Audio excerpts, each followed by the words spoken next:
Good afternoon. I think the Australian government has done a reasonable job in relation to the vaccines, and they are taking note of what's happening in Norway.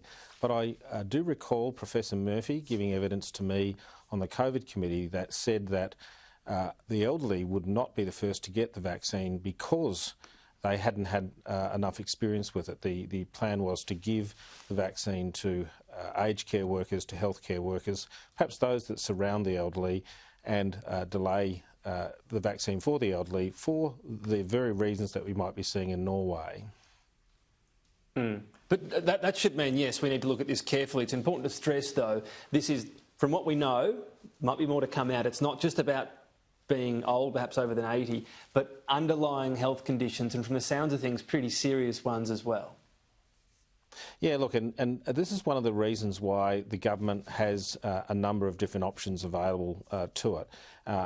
My only criticism of the government at this point in time is they haven't really been open about some of the reasoning behind some of the choices. So, for example, the AstraZeneca vaccine is in fact a result of a contract that was signed back in September, October last year. So it's a foregone conclusion. There is a contract for 51 million vaccines to be provided to Australians.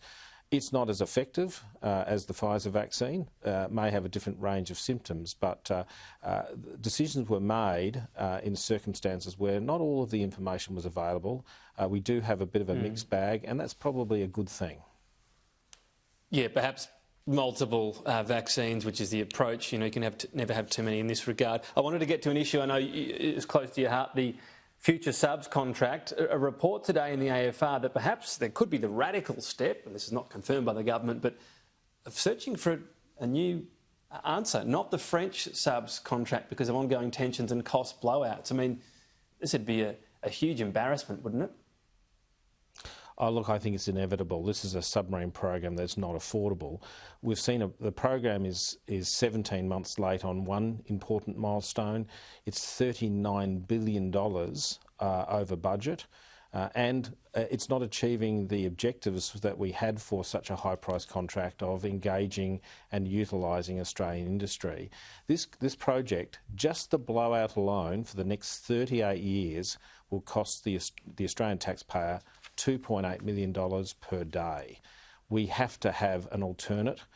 We need to perhaps review and put forward a range of different options. We can't continue on the pathway that we're going down. Does that necessarily mean, though, perhaps sacrificing some capability if it maybe expedites things and is a bit cheaper? Well, I was involved in the Collins program. As you know, I'm a former submariner, and what is put on paper as a great capability may not end up being a great capability. We certainly had those sorts of problems at the start of the Collins program. So just because it's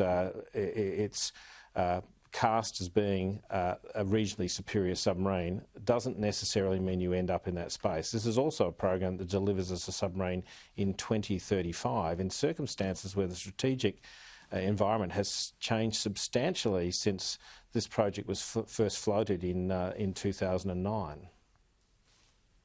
Well, that's true. Look, we'll have to delve into that another day because we've got the treasurer that's just popped up. But we appreciate your time, Rex Patrick. We'll continue to talk to you through 2021. Thank you. Thank you, Tom.